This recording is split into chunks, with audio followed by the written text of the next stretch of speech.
nakubajije nti Martin Luther niwe wazanye ibintu by'agasumbane. Martin Luther ntabwo yazanye ibintu by'agasumbane, ahubwo abamukurikiye bashatse guharanira inyungu.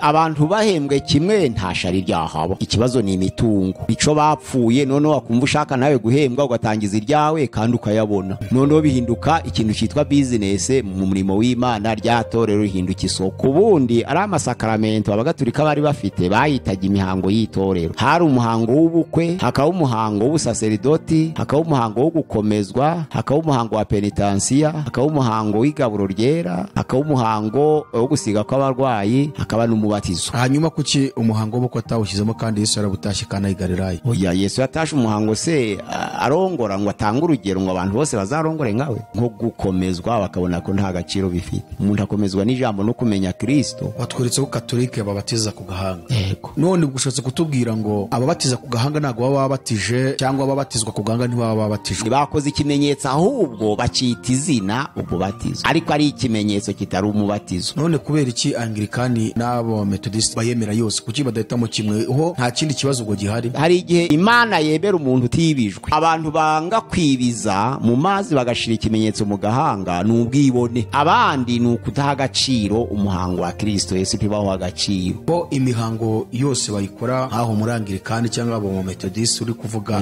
usanga ya mihango yose yo mu nsengero barayikora, baratanga ibyacuma, amaturo, bararirimba, baradiakona, ibintu byose barabikora, kandi wumva batari bemerwa n'Imana. Bazazira agasuzuguro, ntabwo buje ibisabwa, kandi Kristo yaribijwe ntibibizwe, ntabwo babyuze. Niko bigishijwe n'abayobozi babo. Oya, barigishijwe, ariko Martin Luther yavuze ngo ibyiza nuko umukristo yakwisomera nta kurikiza ibyo abwirwa gusa, kuko kenshi turabeshwa. Ariko kuvuga ngo umukristo yabatije nta kibazo, kuvuga ngo umukristo yasezeranyije nta kibazo. Hano tubona intumwa zashishikarije abantu gutanga icyacumi. Muri Bibiliya y'isezerano risha taha hariho babashishikarije, kuko kitari ingenzi nkuko nakubwiye, ahubwo baravuze ati buri wese nyari Methodiste libre, hakaba Methodiste episcopale, hakaba Christian Methodiste, hakaba nani Eglise Methodiste ini, hakaba na Communauté Methodiste ini. Abantu bavuga ngo intumwa iruta umushumba n'ubujiji. Abari mu rusengero bakwiriye inyigisho zikomeye zo gukuza abantu, kuko nabakeneye gukura. Abandi batumva igitabo ca Danieli, babandi batumva igitabo cy'ibyahishuwe, babandi batumva igitabo cy'umubwiriza, babandi batumva igitabo c'indirimbo ya Salomo, babandi batumva igitabo ca Ezekiel. Nyuma y'amateraniro musigari. Ubu byarahindutse rero, hari abantu badasobanukiye batazi ayo mazina mu busobanuro bwayo, bakavuga ko apotre aruta pasiteri. Burya umuntu mukorana ukamurusha umushahara arakurwanya. Kuki umuvuga butumwa yabwiriza abantu bagakizwa bagahinduka, akabakuzanira ngo babatize, wahembwa ntahembwe? Kubera iki mwarimu yasobanura igitabo ca Ezekiel carakunaniye, wahembwa ntahembwe? Ariko kuko habaye ubusumbane no mu butunzi no mu cubahiro, byatumye abatahawe icubahiro barwanya abafite icubahiro,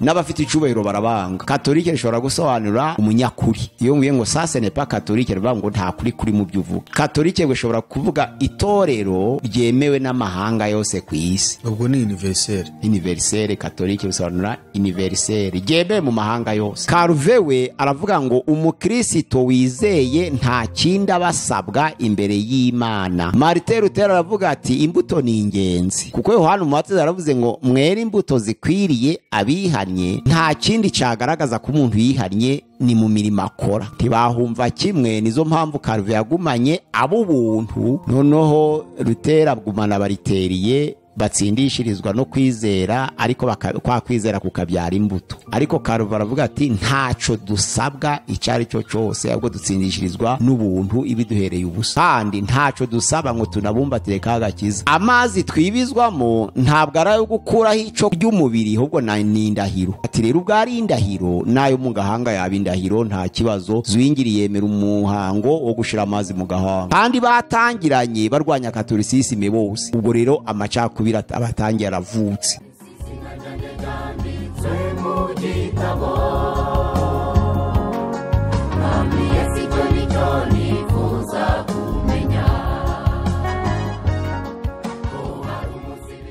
Amahoro kuri wowe nshuti muvandimwe kandi mukundwa n'Imana, wowe ubana natwe buri munsi ugakurikira ibiganiro bitambuka kuri Iron TV, shakiro ry'ubutumwa bwiza bw'Imana.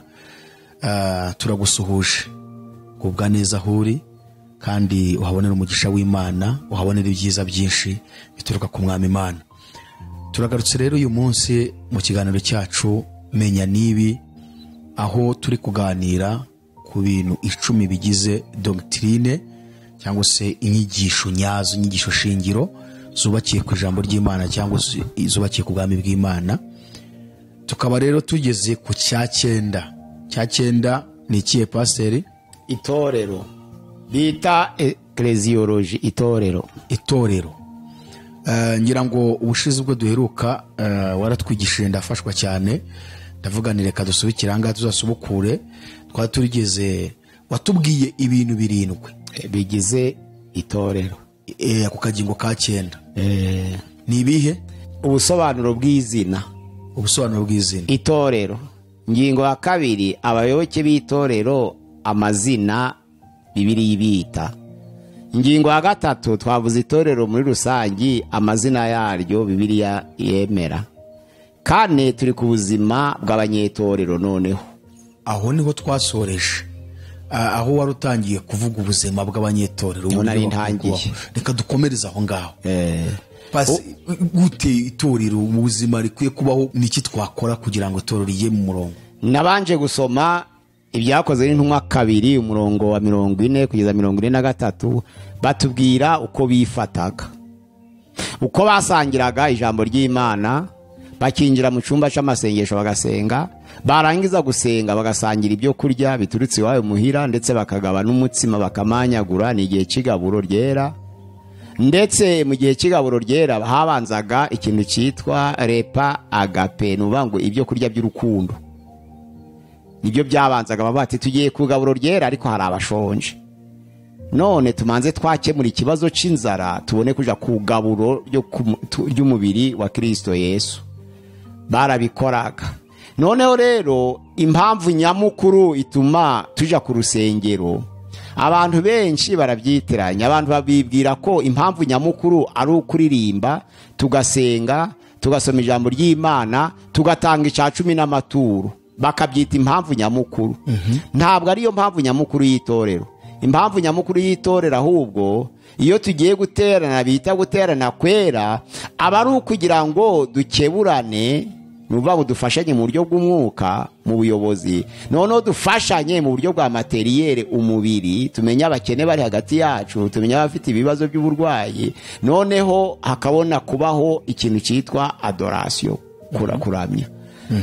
Byamara kuba hakabona kuza ibyo bikurikiye navuze nabyo bitagomba gusigara. Ariko igihabwa agaciro, twagiye ku rusengero kureba abatishoboye, twagiye ku rusengero haba mu buryo bw'umwuka abatishoboye, mu buryo bw'umwuka turakeburana, mu buryo bw'umubiri turabafasha bakarya, noneho tukabona tugahimbaza Imana, Imana ikanezerwa. Ariko abantu benshi batekereza ko ari ukumva kibwirizo, bakumva korale, bamara bagatanga amaturo bagataha. Nizo mpamvu navuze ngo yaba twamenyaga ingingo nyamukuru kugira ngo twitwe umubiri wa Kristo Yesu, kandi buri wese aba urugingo rwa mugenzi we, nuko twatabarana mu bishobora kwangiriza uwo mubiri wa Kristo Yesu. Ushobora kwangirika mu buryo bw'umwuka. Ibyahishuye 3 umurongo wa 1 haravuga ngo wandikire marayika w'itorero ry'i Sarudi uti, ufite inyenyeri 7 n'ibitereko by'amatabaza 7, aravuga aya magambo ati, nzi imirimo yawe nuko ufite izina ry'ukuriho nyamara ukabura intumbi. Ni itorero ryagiraga korale zose, ni itorero ryagiraga diakona yubatse, abadiakoni bari bahari, ni itorero ryari rifite abashumba bubahirijwe, ni itorero ryari rifite inyubako. Ariko Uwiteka aravuga ngo nzi yuko ufite izina ry'ukuriho nyamara ukaba uri intumbi. Kubera intego nyamukuri kubazana gusega ntabwo ari intego y'itorero, bari bahari ariko akaba ari intumbi. Amatoro menshi rero y'iki gihe barasenga ariko kuko batazi intego nyamukuri bajana ku rusengero, Imana ikabona nkaho ari intumbi. Bikamera nk'abandi b'abanyempano bavuga ngo benshi bazambaza kuri urya munsi bati mwami mwami ntitwahaduye mu izina ryawe, ntitwakoze ibitangaza bikomeye mu izina ryawe, ntiturukanaga abadayimoni mu izina ryawe, ngo nibwo nzaberurira nti mwumve imbere mwa nkozi z'ibimwe sinigeze kubamenya. Ni Matayo 7:22-23. bisobanura ngo hari n'itorero rero rikora imirimo rikagira n'impano ariko ntiryubahirize ikintu cyo kuba umubiri wa Kristo Yesu, ngo buri wese abe urugingo rwa mugenzi we, urugingo nirukomereka umubiri wose ubabare, noneho umubiri wose uteranire hamwe, za ngingo zivuze rwa rugingo rwakomeretse. ni kuba bishushanya itorero. ni ukuvuga ngo ubushize wari watubwiye ikintu gikomeye, uravuga uti niba umukristo ashonje abandi bakwiye guhita bakurikirana bakamenya niba ashonje bakamugaburira, niba arwaye bakwiye kwirukanka bamujyana kwa muganga, niba yabyaye bakwiye kumusura vuba byihuse. Uti urugingo rugomba kwishima n'izindi ngingo mu gihe zose ari nzima. None paseri ko iyo turebye tubona nyine ibyo nta muntu ukibyitaho, ahubwo tubona ko ababikora biterwa n'uburyo banganya ubushobozi. Ukabona nyine abantu bifite bafite ako gafaranga, niba umwe abyaye bakamutura rwose, bakagura amavuta, amajerekani, ibitoki, imiceri, amata yo mu makarito n'asanzwe, ariko umukene yabyara muri urwo rusengero ugasanga arisanze. Ese ubwo baba barimo gukubahiriza ibyazangingo nk'uko wabitubwiye? Navuze ko uwo ni Satani wazanye ubwo buryo bwo kwirema ibice, kuko ntabwo urutoke rwarwara ngo umubiri ugira amahoro. Twabivuzeho turabishimangira.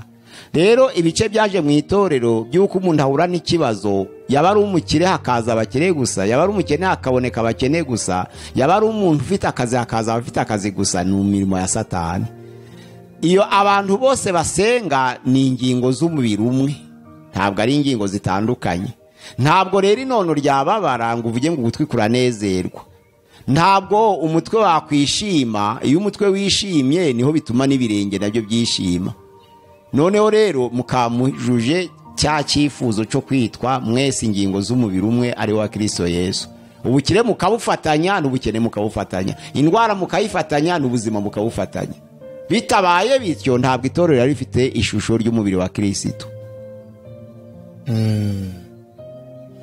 Mbo ngira ngo ahangaho birumvikanye. Tugiye ku kakangahe? Tugiye ku ka 5. Imirimo mu itorero. Turebye mu Baefeso hano igice cya 4, Abaefeso igice cya 4 turasoma ku murongo waho wa 11. Tubanze dusoma uwa mbere. Nuko ndabinginga njyewe imbohe y'umwami Yesu ngo mugende uko bikwiriye ibyo mwahamagariwe. Hariya none ku murongo wa 11 ngo nuko aha bamwe ku bintumwa ze, n'abandi kuba abahanuzi, n'abandi kuba ababwiriza butumwa bwiza, n'abandi kuba abungeri n'abigisha, kugira ngo abera batunganirizwe rwose gukora umurimo wo kugabura iby'Imana no gukomeza umubiri wa Kristo Yesu. Iri jambo ritubwira ko mu muhamagaro hari intambwe ebyiri. Intambwe ya mbere ku murongo wa mbere ni intambwe yo guhamagarwa ukaba umukristo. Babandi rero bari mu itorero ry'Imana, intambwe ya kabiri Imana igahamagaramo abazahagarikira imirimo, nizo zita ministere runaka. Ijambo ry'Imana riravuze ngo bamwe abaha kuba intumwa, abandi abaha kuba abahanuzi, abandi abaha kuba bavuga ubutumwa bwiza, abandi abaha kuba abungeri, abandi abaha kuba abigisha, kugira ngo bose batunganirize hamwe umurimo wo kugabura iby'Imana no gukomeza umurimo wa Kristo Yesu. Rero Kristo yubaka itorero bagashiraho iyo mirimo, buri wese afite inshingano ye mu itorero. Intumwa yahamagariwe kugira ngo ikwirakwize ubutumwa mu bindi bihugu cyangwa mu tundi turere. Noneho umuvugabutumwa ni uwo kwamamaza ubutumwa bwiza ahantu hari ihuriro ry'abantu. Noneho umushumba niwe uhagararira paruwase. Paruwase ni y'umushumba ubundi. umwarimu wo gusobanura amagambo akomeye y'ijambo ry'Imana muri Bibiliya. Noneho uko bakora nuku nguku, umushumba uhagarariye itorero watoranijwe nawe kubw'umuhamagaro, nk'uko byanditswe mu Byakozwe n'Intumwa 13 bavuga ngo iyo bashakaga gutoranya intumwa, iyo bashaka gutoranya umushumba, umuvugabutumwa, umwarimu, umuhanuzi, barasengaga. Ubwo basengaga amasengesho biyiriza ubusa, noneho rero umwuka wera akamanuka akadezinya bati kanaka ni urakora uyu murimo, ibintu bwa biratunganye, nta marangamutima yabagaho, n'umwuka wera watoranyaga.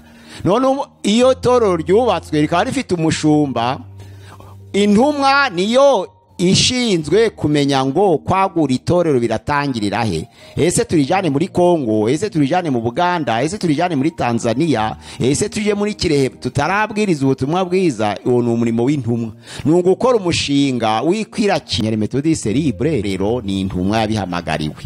Iyo ntumwa rero ihabwa uburenganzira, recommandation isinywa n'umushumba.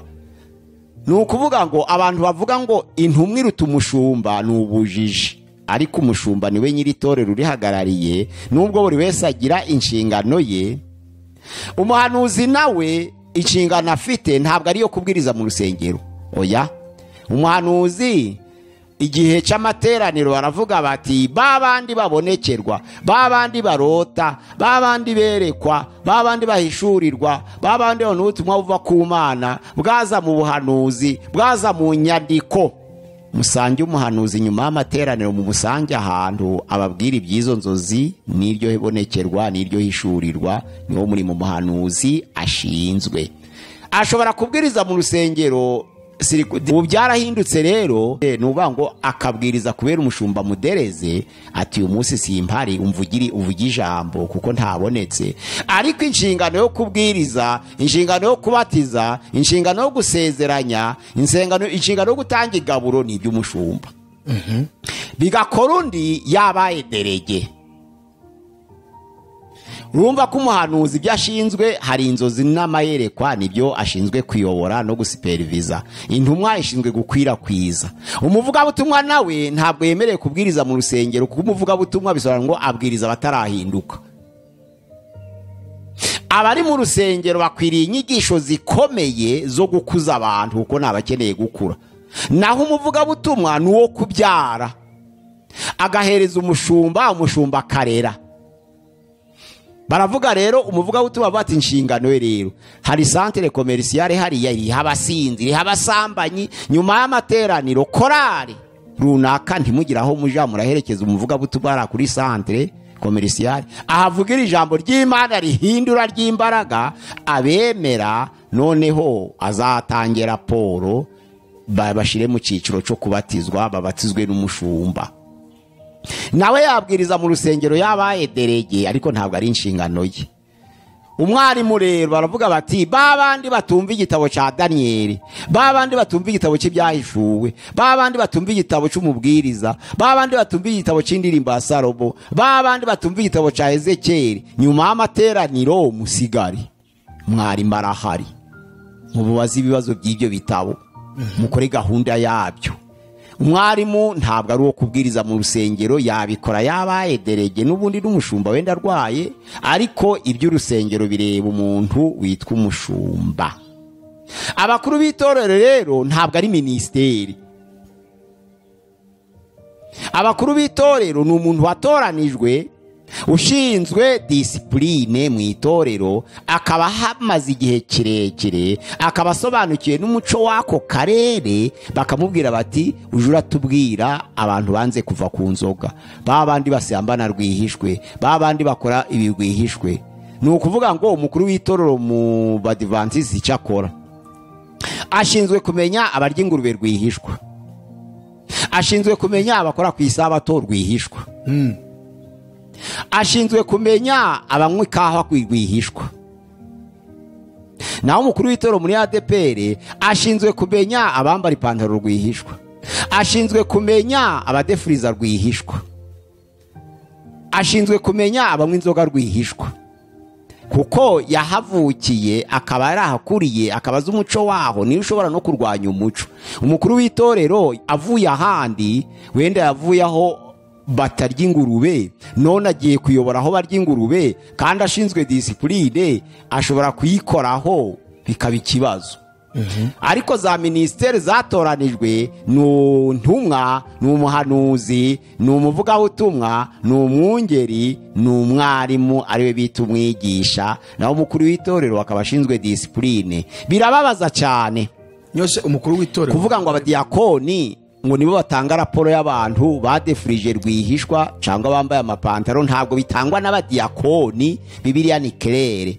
So bya Waroma 16 ibyakoze n'intumwa ibice 6 batoranya abadiyakoni. Ikibazo cyari ikibazo cyo kugabura, cyari cyabonetse mu itoro kugabura. Ntabwo abadiyakoni bashinzwe kumenya ngo abanyabyaha ni bande mu itorero, nubwo bose ari abatambya bakijijwe, ariko hari nyirabyo ni umukuru w'itorero. Umukuru w'itorero rero mu yandi matorero amwe namwe ababyumva neza ashinzwe disipurine, n'abatabyumva neza bamuhereza umudugudu. Iyo bamuhaye umudugudu rero abasingiye inshingano y'ubushumba. Iyo uhagarariye abantu witwa umushumba, ntabwo uba ugishinzwe disipurine. Nizo mpamvu usanga bamwe barahaye disipurine abadiyakoni ngo nibo bashinzwe ikinyabupfura mu itorero. Urumva buri wese afite icyo ashinzwe, buri wese akagira icyo ashinzwe kitavangiye n'icundi. Ushinzwe kumenya ko Uganda ikeneye ubutumwa ni intumwa. Ushinzwe kumenya inzozi ni umuhanuzi. Ushinzwe kumenya igitabo gikomeye cya Bibiliya ni mwarimu. Ushinzwe kuvuga ubutumwa ahantu hari ibyaha na za kabare ni umuvugabutumwa. Umushumba niwe nyiri itorero, ubwiriza ahabwa rekomandasiyo n'umushumba. Intumwa iyajana itorero ihawe na rekomandasiyo n'umushumba. Umuhanuzi ahimikwa n'umushumba, n'umwarimu akagengwa n'umushumba ibyo akorera itorero. Ijambo ry'Imana ngo bose kugira ngo bafatererize hamwe wa murimo wo kugabura no gukomeza umubiri wa Kristo Yesu. None pase ko tugaruka ku mukuru w'itorero. Yego. Mukuru w'itorero muri iyi ministeri ya Yesu ko nta wavuzwemo. Umukuru w'itorero ntabwo ari ministeri, niko navuze nabiseguye mvuye. Nabandi ni umuntu ahubwo bamwe igifaransa bitwa ngo ancien de l'église. Ancien de l'église ntabwo ari uhagarariye abantu, ahubwo nushinzwe kumenya disipurine yabo, umuco wabo, kuyobora umuco, ayobora umuco. Ubwo ni umuhango washyizweho n'amatorero. Ni umuhango washyizweho amatorero kuvuga ati uratumenyera aba bantu, uratumenyera. Naho guhagarikira abantu baba 5 baba 10 abahindutse umushumba kuko afite umudugudu ahagarariye. None umukuru w'itorero abadivantiste bo niko bamwita, bo barabyita ko ariko agashingwa ibyo asabwa ubu. Aricyo ndi kushaka kuvuga. Wadivantiste yitwa umukuru w'itorero. Hanyuma mu yandi madini ya Gipantekoti yitwaga umukuru w'itorero. Ubu niho babivuze neza, baravuze ngo ubu ni umushumba muto. Konzi ko yajyaga yitwa pasiteri. Oya, pasiteri ni imyumvire y'ubujiji. Umukuru w'itorero abatari y'abapasiteri. Abapasiteri iyo akiri izina ry'ubushumba. None ubu yitwa nde? Ubu yitwa umushumba muto, ariko ni pasiteri. Ni pasiteri kuko bamuhaye abantu. Ubwo se nibyo? Oya, Bibiliya tubonye ko mu nshingano ibyo ngibyo atari ibyo. Oya, Bibiliya ntabwo ari ibyemera, ariko kuko baragije kumwita umushumba muto arabikwiye. Iyo ni ya mihango y'amadini. Ari umushumba muto arabikwiye, apfa kuba afite abaragiye. Okay. Ibi byiciro cyangwa se ibi byiciro bigize ministeri ya Yesu. Yego. Tubirebye uko byubatse, harimo agasumbane cyangwa byose birareshya. Mu gihe cy'intumwa nta gasumbane kabagaho. Icabonekaga cyose kabaga sabune kwari kugabana kuko bose bakora.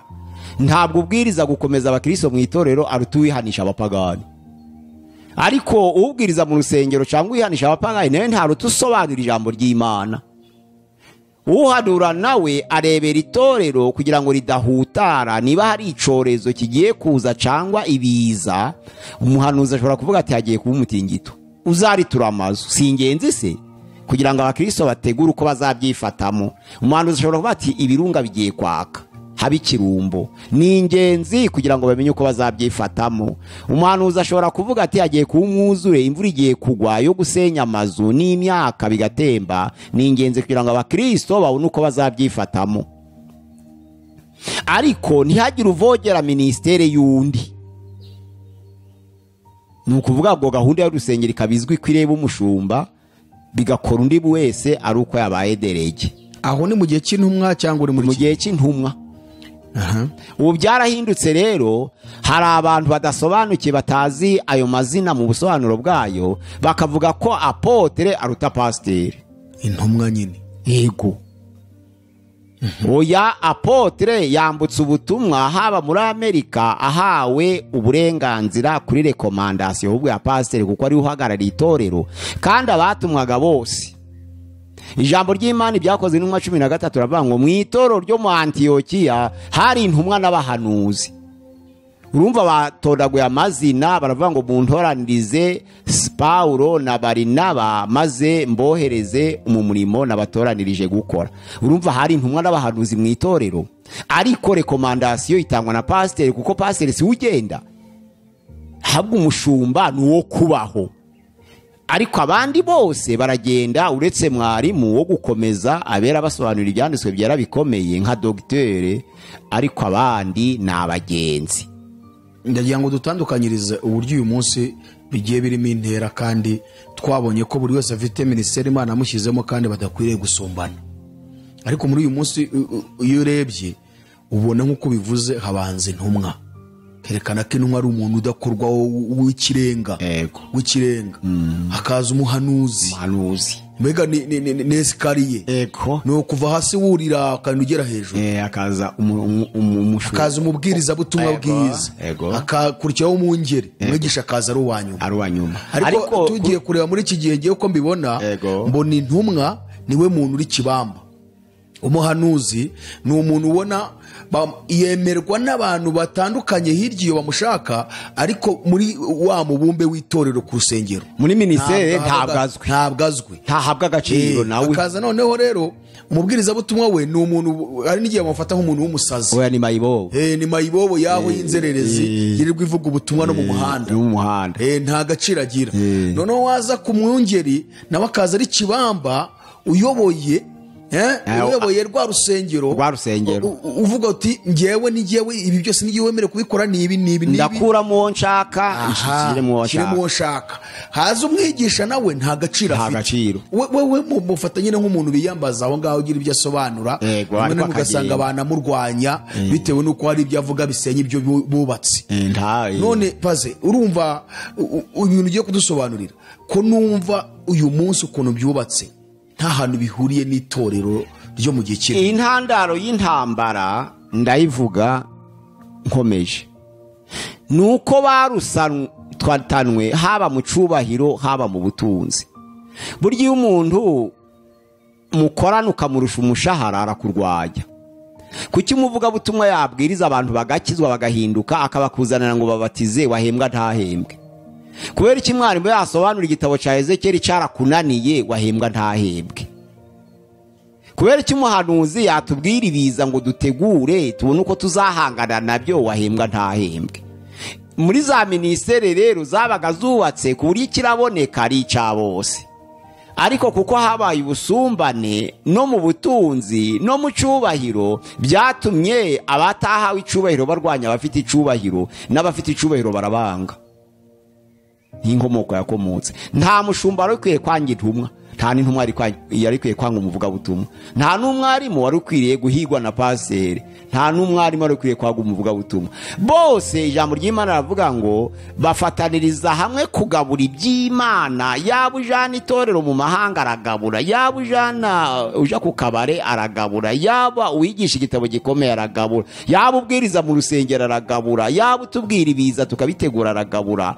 Ariko bose kugira ngo bakomeze umubiri wa Kristo Yesu, abera gukora umurimo wo kugabura iby'Imana. None si nihagira uwerekwa akavuga ati mbonye ibicu bizengurukanaho, mbonye imvura ihinda, akaba ati ubwo ubibonye asanga umuhanuzi, niba umushumba atabibonye uwo muhanuzi we ntakwiriye agashimo.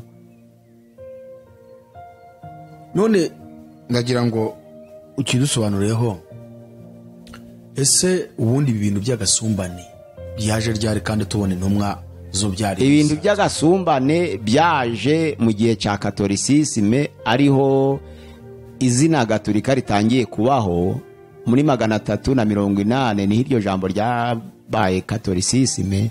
Batangira noneho kureba kubaka inzego za bya y'amakoperative navugaga mbere, none riva ku zina ry'itorero baryita katolisisime, katolike. Noneho katolike bisobanura iki? Katolike bisobanura ni mu buryo butatu. Katolike bishobora gusobanura itorero ry'i Roma. Katolike bishobora gusobanura umunyakuri. Iyo nguye ngo ça ce n'est pas katolike, rivuga ngo nta kuri kuri mu byo uvuga. Katolike bishobora kuvuga itorero ryemewe n'amahanga yose ku isi. Ubwo ni universel. Universel, katolike bisobanura universel, ryemewe mu mahanga yose. Nizo mpamvu baririmba ngo kiliziya ni imwe itunganye gatolika kandi komoka ku ntumwa. Petero yari intumwa ya Yesu Kristo, ariko abagatolika baza kumwiyitirira ngo niwe papa wa mbere, ngo kuko bamwubatseho Basilique de Saint Pierre wa rusengero rukomeye, ngo kuko ari isezerano rya Kristo agiye kuja mu ijuru, ngo nawe uri Petero kandi ku rugo rutarenze wa kitorero. Bubatse amatafari bagira ngo bashinze kuri Petero. Ntibamenya ko Yesu yashaka kuvuga ko urufatiro rw'itorero ari we Kristo, ahubwo bagira ngo urufatiro rw'itorero ni Petero, bamugira papa wa mbere, ariko papa yari atarakabaho mu gihe cy'aba Petero. Se faze shaka umwanga ibyo babikoze kubw'ubujiji cyangwa ni kubw'izindi nyungu bari bagendereye? Ni umushinga. Ukavuga uti rero kuba barafashe itorero bakaryita izina, ubwo niho hagiye guturuka agasumbane. Hagiye guturuka abasumbane kuko koperative igira perezida, kagira vice. Tubwire gatoya kuntu byaje kugenda, ukuntu rero baje gusumbana. Uko baje gusumbana nuko bamaze kwambara ubudahangarwa, ndavuga ku bwatangiye muri 538, bavuze ngo hari papa wambaye ubudahangarwa ahinduka umwe. Ni ukuvuga ngo abandi bose nta budahangarwa bafite, ariko papa afite ubudahangarwa kuko yicaye muri rwa rusengero rwa Petero Mutakatifu ntiyibesha, kandi Petero niwe ufite urufunguzo rw'ijuru. Ubwo no kugira ngo bemeze isi, kuko niryo torero ryonyine ryari rihari ku isi, rikora imyaka 1000 nta rindi rihanganye naryo, uretse idini ry'Abisilamu ryavutse, ariko naryo rivuka ritemera Kristo, ngo nta guhangana kwariho. Habaye kurwana intambara z'imitungo n'amasambu, ariko nto barwanaga iby'ubugingo kuko batari basangiye umuhuza. Urumva? Noneho ubusumbane butangira kubaho. Ubwo papa yimika abakaridino babungirije, babakaridino bagira abapadiri bo muri kuva. Ubwo ubusumbane babutangiriye aho ngaho.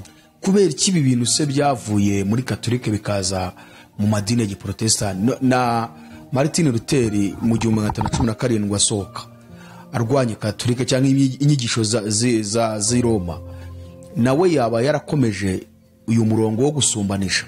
Bariya bahungu, Martin Luther yari umudage, aza kuganira nyine nyuma amaze gukora imyigaragambyo n'umufaransa yitwa Calvin, witwa Guillaume Farel araza w'umufaransa, haza na Zwingli w'umusuwisi. Noneho baganiriye intego nyamukuru kwari ugutsindishirizwa no kwizera bya Martin Luther. None akavuga ko nuriya mutambyi bita umukuru w'itorero ry'i Roma uvuga ko ababarira ibyaha hagati y'Imana n'abantu, ko ari ugeze abantu ku Mana utamwemeye ngo uhungame ikintu bita penitensiya, kudashobora kugera ku Mana. Martin Luther arabirwanya. Amaze kubirwanya azana ijambo umuyorongo w'ukuri, avuga ati umuntu azatsindishirizwa no kwizera, kandi Bibiliya ni y'abantu bose, kuko umuntu wese ukijwe ari umutambyi, ntabwo Bibiliya ari y'abasaserodote gusa. Amaze kubihamya atagize ibintu byiza bigororotse. Bimaze kugororoka kuko bari benshi, Calvin ntiyabyumva kimwe. Jean Calvin aravuga ati Martin Luther bari kuvuga ngo kwizera gufite imirimo niko gutsindishiriza umuntu, ariko twe ngenda avuga ngo kwizera gutsindishirizwa n'ubuntu. Utuntu Martin Luther yavuze ko kwizera imihango y'amasakaramentu ntacyo imaze mu myizerere, aza gusigarana igaburo. Noneho rero Karuve we aravuga ngo umukristo wizeye nta kindi abasabwa imbere y'Imana. Martin Luther aravuga ati imbuto ni ingenzi, kuko Yohana Umubatiza yaravuze ngo mwere imbuto zikwiriye abihanye. Nta kindi cyagaragaza ko umuntu yihanye ni mu mirimo akora. Ntibahumva kimwe, nizo mpamvu Karuve yagumanye ab'ubuntu. Noneho Luther agumana bariteriye batsindishirizwa no kwizera, ariko kwa kwizera kukabyara imbuto. Kukabyara imbuto ni imbuto. None atanga urugero rwa Aburahamu, bati Aburahamu yarashimwe nka sekuru w'abizera, ariko gushimwa kwe kwanonosowe nuko yemeye gutanga Isaka nk'igitambo, umwana w'ikinege. Ariko Karuve aravuga ati ntaco dusabwa icari cyo cyose, ahubwo dutsindishirizwa n'ubuntu ibiduhereye ubusa, kandi ntaco dusaba ngo tunabumbatire kagakiza, kuko twabibonye ubushize ko hari ibyo dusabwa. Noneho Rozwingiri, noneho abantu b'ibuntu rero niho Zwingiri aravuga ati noneho rero ikimenyetso cyo mu gahanga bitaga asperizio cyangwa infizio, byari bibiri. Hari ugusuka amazi mu gahanga bita infizio, hakaba no kunyanyagiza amazi mu gahanga bita asperizio. Zwingiri aravuga ati ibyo ntaco bitwaye, kubera ko umubatizo ntabwo ari umuntu abyarwa ubwa kabiri, kuko Bibiliya igaragaza ko hari ababyawe ubwa kabiri bataribizwa mu mazi. Kandi amazi twibizwamo ntabwo ari ayo gukuraho ico ry'umubiri, ahubwo ni indahiro. Bati rero ubwo ari indahiro nayo mu gahanga yaba indahiro nta kibazo. Zwingiri yemera umuhango wo gushira amazi mu gahanga, kandi batangiranye barwanya katolisisime bose. Ubwo rero amacakubira abatangiye aravutse, naho byakobotse. Zwingiri yari umusuwisi. Noneho ni wabyaye abantu bita abametodiste uni, nabo bemera gushira amazi mu gahanga. Abangirikane bo ryari itoro ry'Ubwongereza. Hanyuma Methodiste libre ni baratandukanye. Ari Methodiste libre, hakaba Methodiste episcopale, hakaba Christian Methodiste, hakaba nani Eglise Methodiste ini, hakaba na Communauté Methodiste ini. Ubwo Communauté Methodiste ini bose bemeye amatizo mu gahanga. Communauté Methodiste ini baribiza. Noneho rero mu Rwanda baribiza, muri Kongo bagashira mu gahanga, ariko bakayemera yombi. Bakavuga ngo uhitemo. Iyo Methodiste ini yemera byombi, yemera byombi. Anglikane yemera byombi. None pase twatukira aho ngaho, nakubajije nti ese Martin Luther niwe wazanye ibintu by'agasumbane? Martin Luther ntabwo yazanye ibintu by'agasumbane, ahubwo abamukurikiye. Abamukurikiye bashatse guharanira inyungu. Bashatse guharanira inyungu niwe watangiye gushiraho ibintu. Noneho uzi kwico yarwanije kiriya kintu ca indulgensia, basabaga habaga ikintu cyitwa penitensia, ariko rimwe bakabyishura igiciro.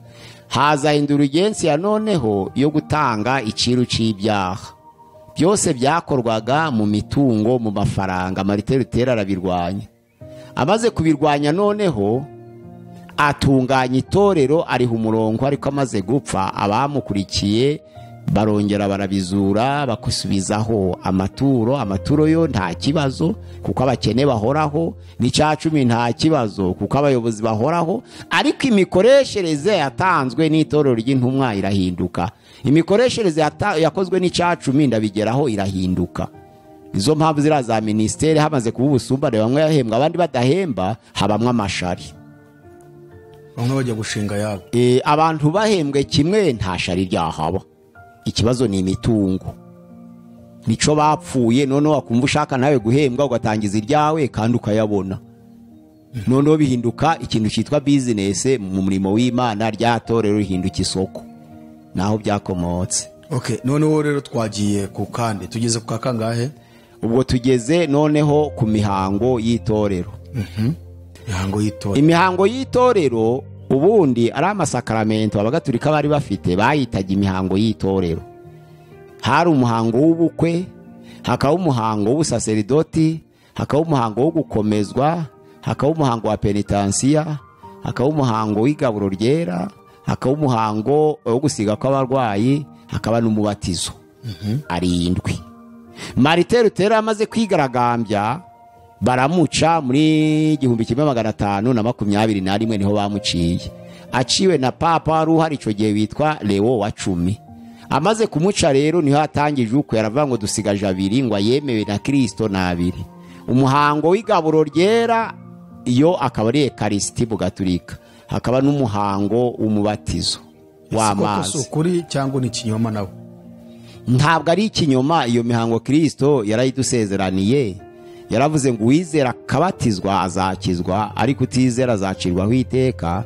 Noneho umubatizo w'amazi menshi Yesu yabwiye Yohana umubatiza ngo emera ubikore kugira ngo natwe dusoze gukiranuka.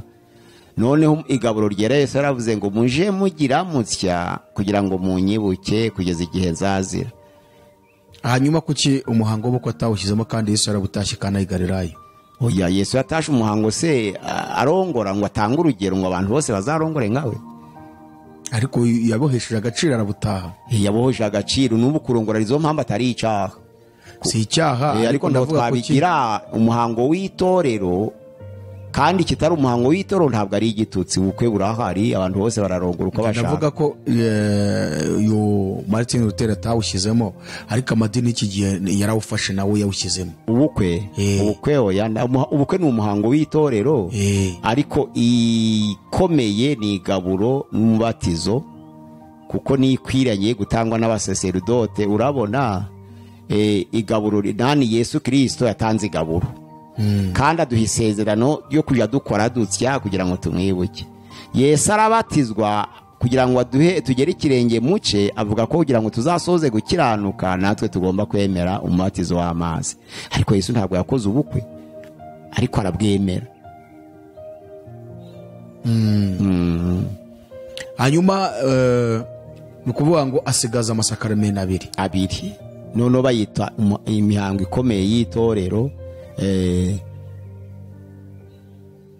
Ibindi nyine bikorwa ariko ibindi nyine akabona ko nta gaciro bifite, nko gusigwa kw'abarwayi, nko gukomezwa, bakabona ko nta gaciro bifite. Umuntu akomezwa n'ijambo no kumenya Kristo. Ubwo ushatse kwerekana ngo imihango y'itorero ni ibiri yonyine yemewe myiza, iri muri Bibiliya. Yesu yakoze kandi abitegeka no kubikora. Ni ukubatizwa n'igaburo ryera. Iyo niyo mihango y'itorero ya nyayo, kuko yabikoze mu kigejana ca mbere. Rero Martin Luther avuga ati dusigaraniyo Yesu yakoze. Nuko twagiye ahandi rero.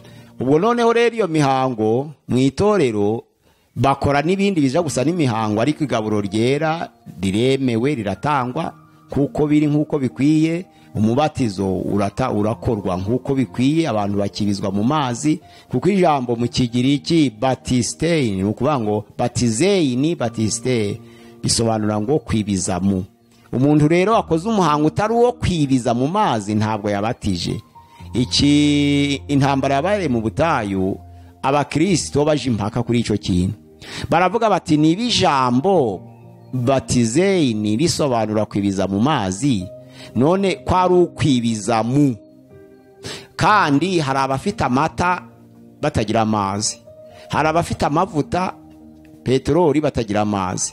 Nta wakoresha icyo afite kuruta ikindi, kuko kubona amazi mu butayu wakwibizamo aragoye, ariko twabona peteroli vuba, twabona amata wenda vuba mu borozi yo kwibizamo. Yesu wibije mu mata arabatije, Yesu wije muri peteroli arabatije, Yesu wize mu mucanga arabatije. Ko kubatiza ari ukwibizamu, baravuga bati kuko iriya batizeini ifite rasine ya benywari, igikarabiro, kandi nta ukaraba amata, nta ukaraba peteroli, nta ukaraba amavuta, ahubwo umuntu akaraba amazi. Ubwo amazi niyo yemeye kubatizwamo dukurikije Nouveau Testament y'Ikigiriki. Ubatije mu kindi kitari ico ntabwo aba yabatije, kandi ukoze umuhango utari uwo kwibiza mu mazi nawe ntabwo aba abatije. Batweretse ko Katolike babatiza ku gahanga, yego, Abangirikani nuko nako natubwira ko baravanga.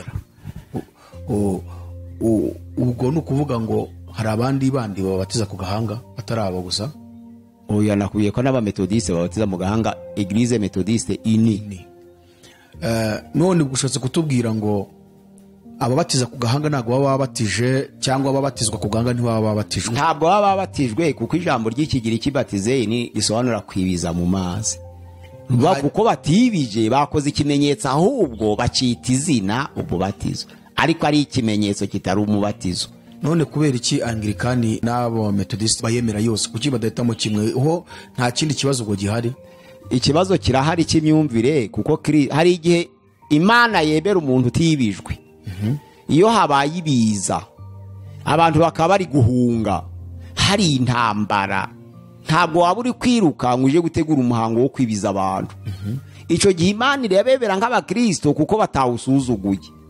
Ariko Kristo kuko yawunyuzemo akavuga ngo emera ubikore kugira ngo dusoze gukiranuka, ufite umwanya umuhango wateguka wanga ni icyaha. Bihinduka icyaha kuko babambuze ku musaraba. Urabona bari barangije kubambwa, ntabwo bari bacongeye kwikura ku misumari ngo baje kwihana, ngo baje gusengera ahantu runaka. Ariko umutima kuko wari umaze guhinduka, amaze guhamya ko Kristo ari umwami, kandi amaze guhamya ko ari umunyabyaha no kubyemera, amaze kwemera ubuziranenge buri muri Kristo Yesu aravuga ngo turi bubane muri paradizo. Itorero rero rishobora kuvuga ngo none ubaye umukristo wabatirijwe, ubaye umukristo wahawe nande rekomandasiyo ubuhamya. Ariko Kristo iyo areba izo ngwiririzi n'ibyo biza byatumye uwo muntu atabatizwa, ariko akemera mu mutima we, uwo nguwo aremeye nk'umukristo.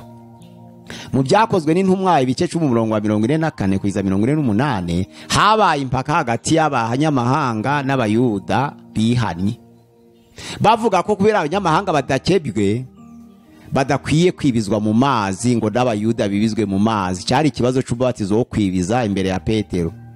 Petero rero ahera mu rungabangaba, ese nkomeretsa abayuda mbatiza abanyamahanga, abayuda bababaye? Ese ni mu mubatizo abanyamahanga bemeye Yesu nabwo nkomeretsa abanyamahanga? Asengera Imana mu mutima. Noneho imbaraga z'umwuka wera zibamanukiye, abayuda n'abanyamahanga bose bikubita hasi. Petero aravuga ati ntabwo ari njye urakemura ikibazo, ni umwuka wera, kuko umwuka wera niyo Mana kandi niwe utegeka. Mu mpitiremo abakwiye kubatizwa, kuko umuntu wabatijwe mu mwuka wera aba yabyawe ubwa kabiri. Petero aravuga ati ese turima amazi uwabyawe ubwa kabiri? Baramwara, nuko barabashize ku rutonde rw'ababatizwa kubera umwuka wera watanze ikimenyetso.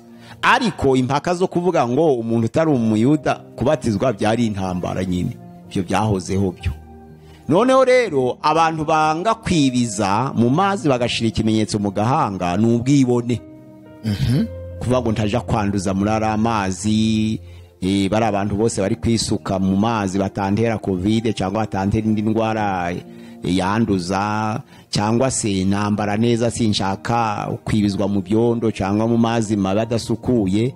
Benshi n'ubwibone, abandi ni ukutaha agaciro umuhango wa Kristo Yesu, ntibaho agaciro. Abandi bakitwaza uriya mwambuzi wakijijwe atibijwe. None se pasi, nk'abo bantu ko wamaze kutwereka ko ari icyaha, ubwo abo bantu baba bafite kuba bemewe imbere y'Imana? Oya, igihe kiracahari, turi kuvuga ubutumwa twe. Abari kutwumva uyu munsi wa none bari bakwiriye gukoresha umubatizo wo kwibiza. Ko imihango yose bayikora nk'aho muri Anglikani cyangwa abo mu Methodist uri kuvuga, usanga ya mihango yose yo mu nsengero barayikora, baratanga ibyacuma, amaturo, bararirimba, baradiakona, ibintu byose barabikora, kandi wumva batari bemerwa n'Imana. Bazazira agasuzuguro.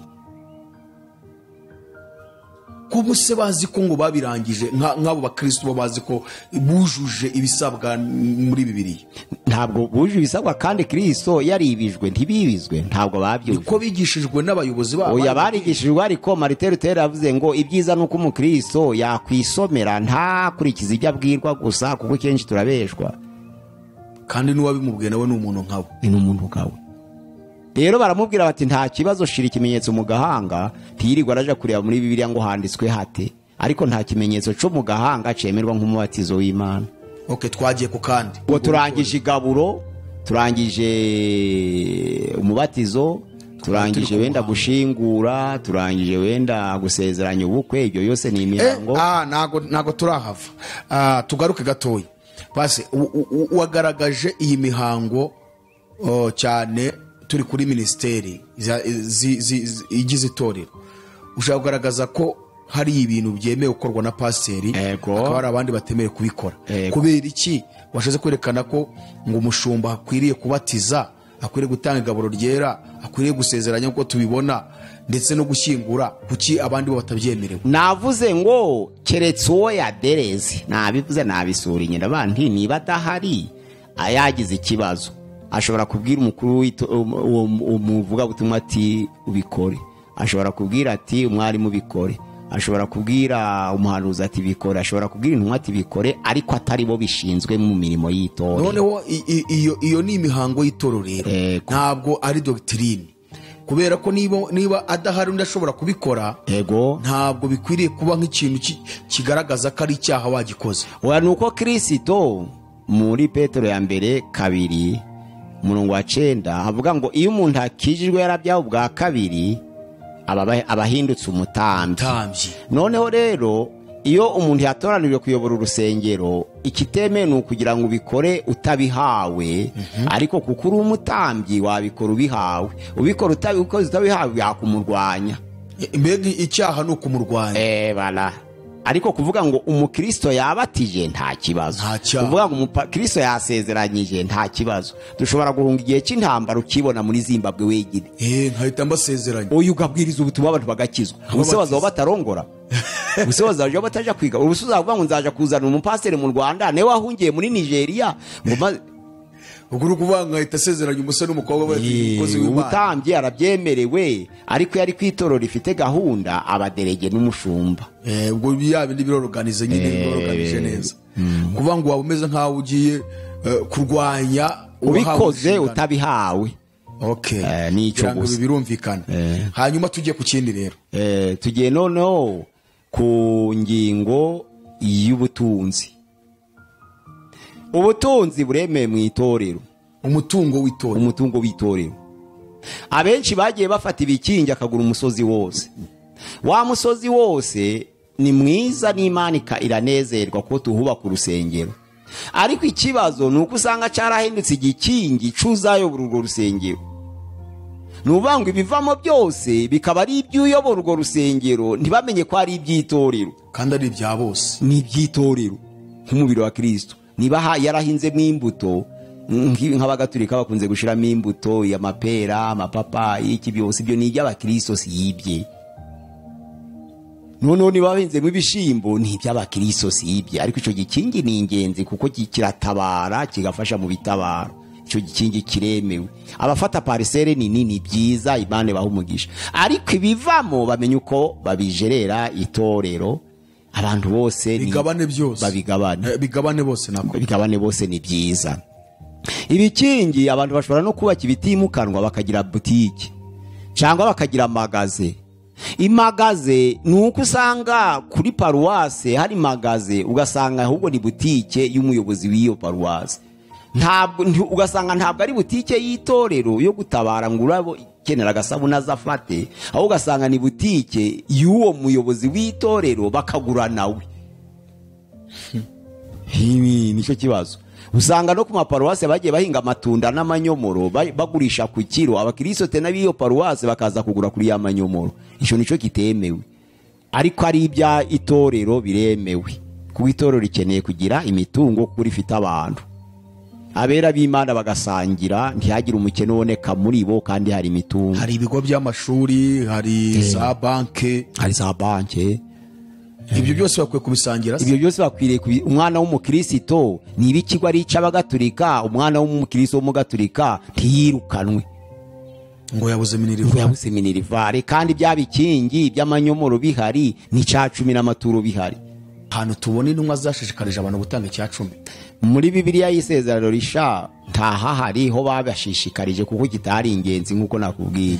Ahubwo baravuze ati buri wese azana imitungo noneho dushire hamwe biba nkishira hamwe noneho bango buri wese ye kwicwa n'inzara ry'uko akennye kwarugira ngo banezeze abantu bose haba mu ijambo haba mu byo kurya gutunga imibiri kuzana imitungo yo mu rugo ariko ntabwo bayisi cyacumi byari ikintu cyo nka collect bisobanura ngo mboni nko gutization mbese guteranya no gukoteza Pawulo arawe yabyise ngo nugusonzoranya imbi okay gusonzoranya kugira ngo abantu bose batunganirizwe kuko itorero rigomba kugaburirwa nico bazanye ariko icacumi c'abatambye ukwabo ntabwo cabaye muri nuvote c'abatambye ukwabo kuko abatambye n'abantu mu isezerano rya kera babaga barasinyanye amasezerano n'imiryango yabo ko batazaragwa gakondo zanzandika umutambyi akazizanira ihema bikemerwa ko ya miryango 11 ya Yakobo izahaba Lewi icacumi noneho ubwo batazagabana ndifuza ko ibintu bisobanuka neza uko hari n'abacira witeka ku bantu batagitanga abandi bakigize kirisho hakaba n'abandi bavuga ngo kiravugwa mu sezerano cyangwa kigomba gutangwa ngo ninagitanga nzarimbuka njye ngana nawe ati njye nagitanze narimbuka hakaba abandi bavuga ngo n'umwuka wera wakibategetse ngo Imana yagitumye intumwa zo kugira ngo bagitange abandi ngo nta mwuka wantegetse ibyo byose ndashaka ko tuzabikora ikiganiro bikumvikana neza kuko iki kiganiro cy'icacumi twagitambukije inshuro zirenga 5 dufiteho kuri YouTube hariho episode zigeze nko kuri 5 zacyo aho twasobanuye kera ko cyatangwaga mu mategeko ya Mose ndetse n'uburyo cyagakwiriye gutangwa cyatangwaga tuzuye umunsi tubona se ko gitangwa n'abagitanga tubonane bakurikiza uburyo cyatangwagamo ibyo twarabivuze turagaruka tuza kure mu sezerano rishya ese intumwa hari abantu zabishikarije abantu tubona ntabyo tugaruka kuri Pawulo watangije amatorero yose muri Aziya ndetse ndibwira ko ni Burayi yagezeyo muri amatorero 7 bavugwa hari naho haraho yatangije naho tubona naho yabishishikarije ubwo n'ugusonzoranya impiya turaza turareba ese cyatangiye ryari kigaruka mu itorero abakigaruye byose turabireba none rero ndashaka yuko nawe nka pasteri David uruhande ubagamiyemo tuzagaruka tubicukumbure neza biba ngombwa ahubwo nanaguhuze na Clarisse nawe mukorera ikiganiro tuzakora ikiganiro kuri Zoom tubirebe mu byanditswe byera hanyuma wenda turashaka gusoreza nga kugira ngo twe gutinza abantu mu gusoza ndibwira ko watanga adresse murakoze kudukurikira ni Pasteur Mpazibirego Pierre dufite channel gusenga everyday ariko abadukeneye bareba nimero ya WhatsApp 0786696620 naho nimero igendanwa kumba afite ibibazo ku butumwa bumvise wenda bidasobanutse babariza kuri 0788340735 Mana turagushimiye turaguhimbaje kubw'amagambo yawe urakoze ko watangiranye natwe kandi ukabusozanyije natwe tukabanyagasani turi gukomeza kwamamaza ishimwe ryawe kuko waduhamagaye kugira ngo dukure abantu mu mwijima abantu bose bagere mu muco wawe witangaza bamamaza ubutumwa bwiza nabo kandi ababyumvise be kubigira ubwiru ahubwo babigeze ku bandi kugira ngo abisi yose bakizwe mu izina rya Yesu Kristo amina dushimiye wowe warubanye natwe muri iki kiganiro tugusaba gusharinga ubutumwa bwiza kugira ngo bukomeze kugera ku mpera y'isi bugere ku muntu wese kandi turabifuriza gukomeza kubana natwe turabasaba gukomeza kubana natwe kuko hari byinshi tugomba kumenya kugira ngo tubeho mu buzima bw'agakiza tutanyeganyega mukomeze kugira ibihe byiza ikiganiro nakagaruka